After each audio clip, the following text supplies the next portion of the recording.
नमस्कार, आप सभी का मैं स्वागत करता हूं एक कोशिश हमारे साथ में। आज हम लोग अपना सेकंड पार्ट लेके आए हैं जिसमें हम लोग गणित मंजरी की बुक के सॉल्यूशंस को कर रहे हैं।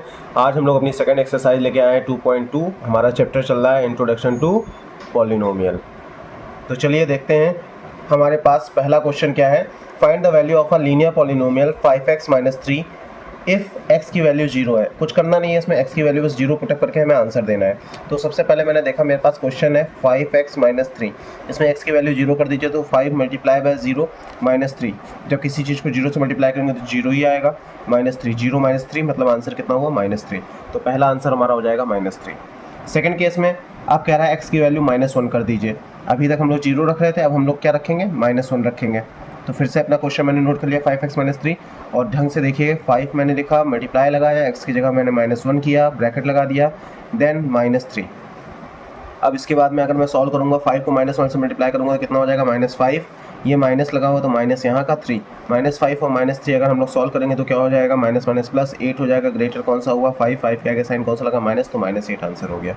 ठीक, अब हमारे पास x = 2 है तो 5x - 3 अगेन मैंने लिखा। अब 5x की जगह मैं 2 पुटअप करूँगा, -3, तो 5 × 2 = 10 हो गया। 10 - 3 कितना हो जाएगा, 7 हो जाएगा। तो आंसर कितना आ गया, 7। तो ये पहला क्वेश्चन हम लोगों ने इसके सारे पार्ट कर लिए। सेकंड क्वेश्चन भी इसी टाइप का है। क्वेश्चन कह रहा है find the value of the quadratic polynomial 7s² - 4s + 6 if s की वैल्यू 0 कर दी जाए। तो ठीक है, क्वेश्चन नोट कर लेते हैं एक बार फिर से। 7s² - 4s + 6, s की वैल्यू 0 मतलब ये 0, जहाँ जहाँ s आ रहा है वहाँ 0 कर दीजिए। तो 0 मैंने कर दिया, 0 का स्क्वायर अगर लगाना आप लगा दीजिए यहाँ पे, -4 × 0 कर दिया अगेन, +6। आपको पता है 0 का स्क्वायर मतलब 0, 0 को किसी चीज़ से मल्टीप्लाई करेंगे तो 0 ही होगा। तो ये तो 0 हो गया, यहाँ भी 0 हो गया, फिर यहाँ पे क्या आ जाएगा, तो ये सब तो आपस में ख़त्म ही हो गए। बचा क्या आंसर, 6। आंसर क्या बचा, 6। क्लियर है। अब आते हैं नेक्स्ट क्वेश्चन पर, इसी का नेक्स्ट पार्ट पे, जो कि है s की वैल्यू कह रहा है -3 पुटअप करना है हमको। तो चलिए देखते हैं -3 इसमें पुटअप करके देखते हैं। 7s² - 4s + 6 में s की जगह -3 रखता हूँ तो 7 × -3 का होल स्क्वायर हो जाएगा, -4, s की जगह -3 हो जाएगा, +6। -3 का होल स्क्वायर मतलब -3 × -3 जो कि होगा कितना, 9। तो 7 × 9 हो गया, माइनस माइनस प्लस हो जाएगा ये वाला, 4 × 3 = 12 हो गया, +6। ठीक है, 7 × 9 कितना हुआ, 63 हुआ, +12 +6। 63 + 12 +6 मतलब 12 + 6 18 हो गया। 63 में 18 ऐड कर दीजिए, 63 में 18 ऐड कर दीजिए तो ये कितना हो जाएगा, 11। यहाँ कितना हो गया, 6 + 1 7, 7 + 1 8। तो आंसर कितना हो गया, 81। क्लियर है। अब इस क्वेश्चन का थर्ड पार्ट कह रहा है s की वैल्यू 4। तो हमारे पास क्वेश्चन था 7s² - 4s, 7s² - 4s + 6। अब इसमें मुझे s की जगह कितना रखना है, 4। तो 7 × 4 का स्क्वायर, -4 × s की जगह 4 कर दिया, +6। तो 4 4 जा कितना हो जाएगा, 16। तो 7 × 16 माइनस अगेन 4 4 जा कितना हो गया, 16 + 6।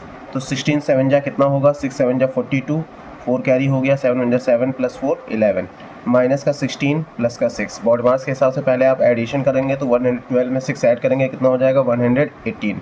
118 में से अगर 16 माइनस कर देंगे कितना हो जाएगा, 102। तो इसका आंसर कितना होगा, 102। ठीक, हमारे सामने जो नेक्स्ट क्वेश्चन आया है वो वर्ड प्रॉब्लम से है। क्वेश्चन है the present age of Salil's mother is 3 times Salil's present age. After 5 years their age will add up to 70 years, find their present ages। फिर से क्वेश्चन रीड करते हैं। The present age of Salil's mother is 3 times Salil's present age. तो let Salil की present as हम लोग मान लेते हैं कुछ। सलील की प्रेजेंट एज मैंने मान ली कि y ईयर्स था। कितना था, y ईयर्स।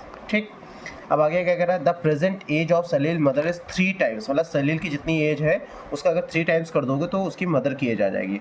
तो मदर्स एज कितनी हो गई, मदर्स एज अगर मैं बात करूँ तो कितना हो जाएगा, 3 टाइम्स मतलब 3y होगा, ये हो गई इसकी मदर की एज। अब आफ्टर 5 years मैं अगर जैसे कहूँ, अगर आपकी अभी प्रेजेंट टाइम एज चल रही है मान लीजिए 15 years, और मैं कहूँ आफ्टर 5 years, तो आप क्या कहोगे, 15 + 5 मतलब 5 years बाद आपकी एज हो जाएगी 20 years।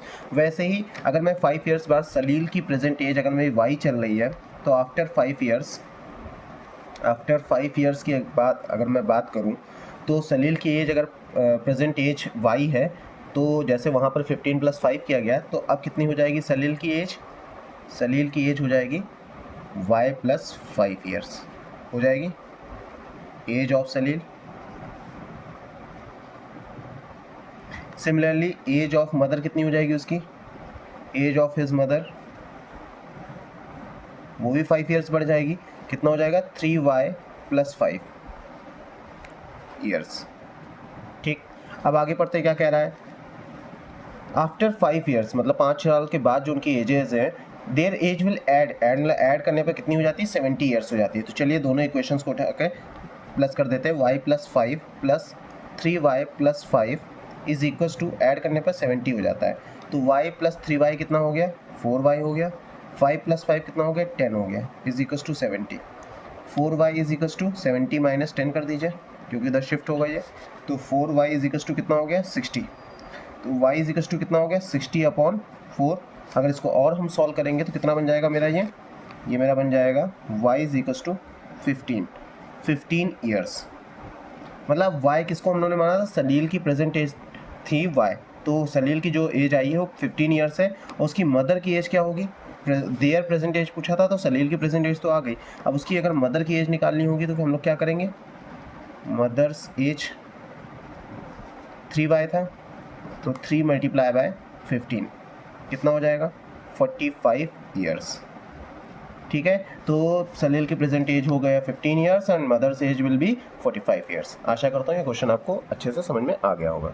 नेक्स्ट क्वेश्चन हमारे सामने आ रहा है, उसमें कह रहा है the difference between the two positive integers is 63, the ratio of the two integers is 2:5, find the two integers. देखिए रेशियो में दे रखा है तो आप एक काम करिए, मैंने कहा कि let first integer is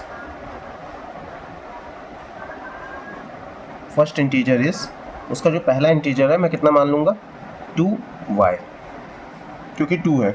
second integer कितना हो जाएगा? सेकेंड इंटीजर अब कितना हो जाएगा? यहाँ पे 5 है तो कितना हो जाएगा? 5y हो जाएगा। डिफरेंस का मतलब क्या होता है? माइनस, मतलब सेकेंड इंटीजर में से फर्स्ट इंटीजर को मैं माइनस करूँगा तो उसने बोला है कि 63 आता है। The difference between two positive integers is 63। तो इसके हिसाब से हो गया 5y - 2y is equal to 63 कर दिया। 5y में से 2y चला गया, कितना बचा? 3y बचा इज इक्वल टू 63। तो y इज इक्वल टू कितना हो गया? 63/3। तो y इज इक्वल टू कितना हो जाएगा? 3 × 2 = 6, 3 × 1 = 3। तो y की वैल्यू अपने पास आ गई है 21। अब y की वैल्यू आ गई है तो हम फर्स्ट इंटीजर निकाल सकते हैं। फर्स्ट इंटीजर कितना हो जाएगा हमारा फर्स्ट इंटीजर कितना रहा होगा? 2y बोला था उसने। सो 2 × 21 सॉल्व करोगे कितना हो जाएगा? 42। ठीक, सेकेंड इंटीजर निकालना है। सेकेंड इंटीजर कितना था? 5y। तो मतलब 5 × 21 तो 5 × 1 = 5, 5 × 2 = 10। सेकेंड इंटीजर कितना है? 105। इस तरीके से हम दोनों इंटीजर्स को फाइंड कर सकते थे। आशा करता हूँ ये क्वेश्चन भी आपको अच्छे से समझ में आ गया होगा। अब ये बहुत इंपॉर्टेंट क्वेश्चन, इसको ढंग से देखिएगा। Ruby has 3 times as many 2 rupee coins as she has 5 rupee coins. If she has a total of rupees 88, how many coins does she have to each type? फिर से क्वेश्चन देखिए। Ruby has 3 times as many 2 rupee coins as she has 5 rupee coins. 3 times हो रहा है किसका? जितने उसके पास 5 रुपए के सिक्के हैं उसका। 3 times as many 2 rupee coins, मतलब 2 रुपी के कॉइन्स का 3 टाइम्स होना है, लेकिन वो कब होना है हमें उससे पहले पता होना चाहिए कि उसके पास 5 रुपीज़ के कॉइन्स कितने थे। तो मैं एज्यूम कर लेता हूँ let number of 5 rupees coin. मैंने इसको एज्यूम कर लिया कि मेरे पास नंबर ऑफ 5 रुपी कॉइन्स कितने हैं? y हैं। ठीक, अब इसके बाद में फिर से क्वेश्चन रीड करिए। Ruby has 3 times as many 2 rupee coins as she has 5 rupee coins, मतलब 5 रुपी कॉइन्स जितने थे और अगर उसका 3 टाइम्स कर दोगे तो 2 रुपी कॉइन्स पता चल जाएंगे। तो नंबर ऑफ 2 रुपी कॉइन्स वो कितना हो जाएगा? जितना उसके 5 रुपी कॉइन्स थे उसका 3 टाइम्स, तो y थे, y का 3 टाइम्स कितना हो जाएगा? 3y हो जाएगा। ठीक, if she has a total of rupees 88, देखिए यहाँ पर रुपीज़ 88 लिखा हुआ है, केवल 88 नहीं लिखा हुआ है, ₹88 मतलब ये कहीं ना कहीं रुपीज़ में दे रखा है। जैसे मैं आपसे कहूँ कि यहाँ पर देखिएगा, मैं कहूँ कि आपके पास 10 रुपीज़ के जो कहते हैं कॉइन्स थे, वो आपके पास 20 कॉइन्स थे। तो मैं आपसे कहूँ आपके पास कितने रुपए हुए, तो आप क्या कहोगे, 10 रुपीज़ के मेरे पास जो 10 रुपये के सिक्के थे वो कितने थे, 20 थे। तो मैं 10 × 20 करूँगा तब तो मेरे को पता चलेगा मेरे पास 200 रुपीज़ थे। ठीक, वही चीज़ आपको यहाँ पे इस कॉन्सेप्ट को यूज़ करना है। देखिए यहाँ पे मैंने कहा कि मेरे पास 5 रुपीज़ के कॉइन्स कितने थे, y थे, और 2 रुपीज़ के कॉइन्स कितने थे, 3y थे। तो 5 रुपीज़ के कॉइन्स इतने थे, अगर मैं इसको रुपीज़ में लाना चाहूँ 5 रुपीज़ मेरे पास कितने थे, तो मैं कैसे कहूँगा, मैं कहूँगा 5y। जैसे यहाँ पर 10 को 20 से मल्टीप्लाई किया, वैसे 5 को y से मल्टीप्लाई किया, 5y। 2 रुपये के कॉइन के लिए आप किसको मल्टीप्लाई करोगे, इससे मल्टीप्लाई करोगे, तो आप क्या कहोगे, 2 × 3y कहोगे कि नहीं। और ये आपस में होकर कितना हो जा रहा है, टोटल रुपीज़ कितना हो जा रहा है, 88 हो जा रहा है। ठीक, अब देखिए 5y अपनी जगह, ये हो गया 3 × 2 = 6y = 88। 6 + 5 कितना हो गया, 11y = 88। तो y की वैल्यू कितनी निकल आई, 11 × 8 = 88 y। मतलब 5 रुपीज़ के कॉइन्स को मैंने y माना था, तो y मेरा कितना है, 8। इट मीन्स मेरे पास 5 रुपीज़ के कॉइन्स कितने हुए, 5 रुपी कॉइन्स कितने हुए, मेरे पास 8 कॉइन्स हुए। अब मुझे 2 रुपये के कॉइन्स अगर चाहिए, तो 2 रुपी कॉइन्स के लिए मैं क्या करूँगा, 3y था, तो 3 × 8 कितना हो जाएगा, 8 × 3 = 24। मतलब 2 रुपीज़ के कितने कॉइन्स थे, 24 थे, और 5 रुपीज़ के कितने कॉइन्स थे, 8 कॉइन्स थे। इस तरीके से नंबर ऑफ कॉइन्स हम निकाल सकते हैं। आशा करता हूँ ये जो कि इम्पॉर्टेंट क्वेश्चन था वो आपको अच्छे तरीके से आ गया होगा। नेक्स्ट क्वेश्चन है, a farmer cuts a 300 feet fence into 2 pieces of different sizes. उसके पास अगर मान लीजिए मैं कहता हूँ जैसे आपके पास 300 फीट है, ठीक है, 300 फीट, उसको उसने 2 पार्ट में काटा था, ठीक है, 2 pieces of different sizes, sizes भी उसके अलग अलग थे।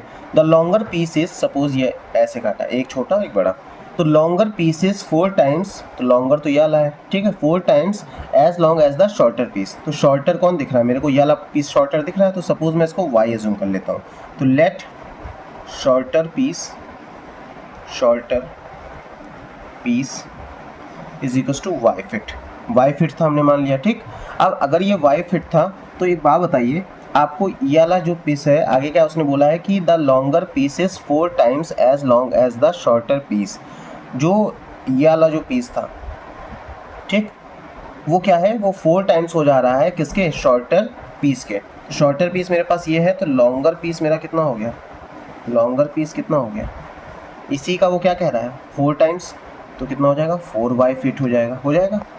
तो मतलब ये इतना 4y हो गया, ये इतना y हो गया, ठीक। अब मुझे पता है कि अगर कोई एक मान लीजिए रोप है, इतना पार्ट उसका 10 सेंटीमीटर है और इतना पार्ट उसका 20 है, तो 10 टोटल लेंथ क्या होगी, तो आप कहोगे 10 + 20 30 होगी।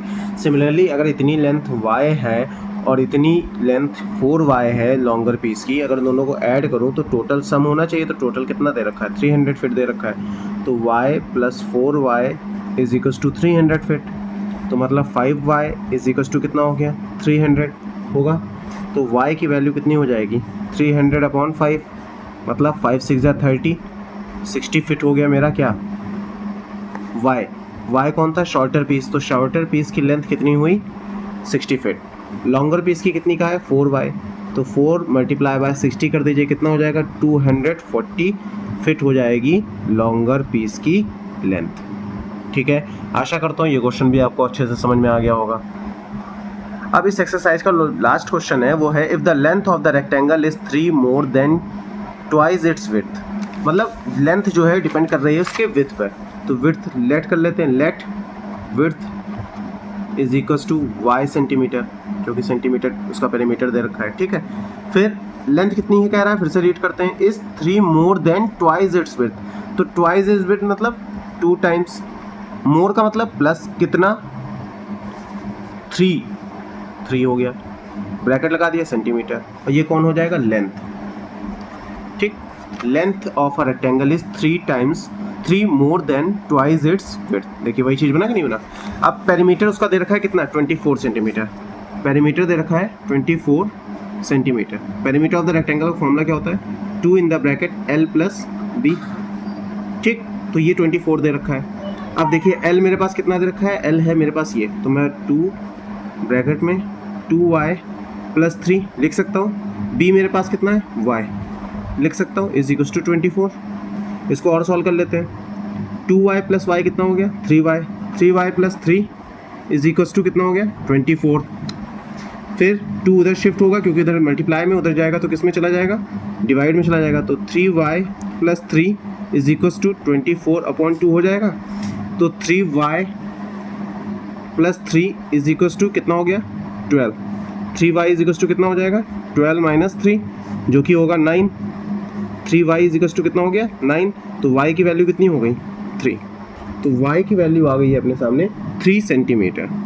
y कौन था, विड्थ थी, विड्थ की वैल्यू 3 सेंटीमीटर है। तो लेंथ कितना होगा, लेंथ यहाँ पे है 2y प्लस 3, मतलब 2 मल्टीप्लाई बाय 3 प्लस 3 कर दीजिए, तो 3 2 जा 6 प्लस 3 मतलब 9 सेंटीमीटर हमारा क्या हो जाएगा, ये हो जाएगा लेंथ। और ये क्या था, ब्रेथ। ठीक, आशा करता हूँ ये क्वेश्चन आपको अच्छे से समझ में आ गया होगा, क्योंकि इस क्वेश्चन में केवल डायमेंशन ही पूछा था, तो ये क्वेश्चन को यहीं पे एंड कर दिया जाएगा। अगर एरिया पूछ रहा होता तो इन दोनों को मल्टीप्लाई कर देते, आंसर आ जाता। ठीक है, आशा करता हूँ आपको ये पूरा वीडियो और ये आज के जितने भी सोल्यूशंस मैंने आपको प्रोवाइड किए सब अच्छे लगे होंगे। अगर वीडियो अच्छा लगा होगा प्लीज़ वीडियो को लाइक जरूर कर दीजिएगा, चैनल को सब्सक्राइब कर दीजिएगा। इस वीडियो को यहीं पर एंड करने का टाइम आ गया है। जय हिंद, जय भारत।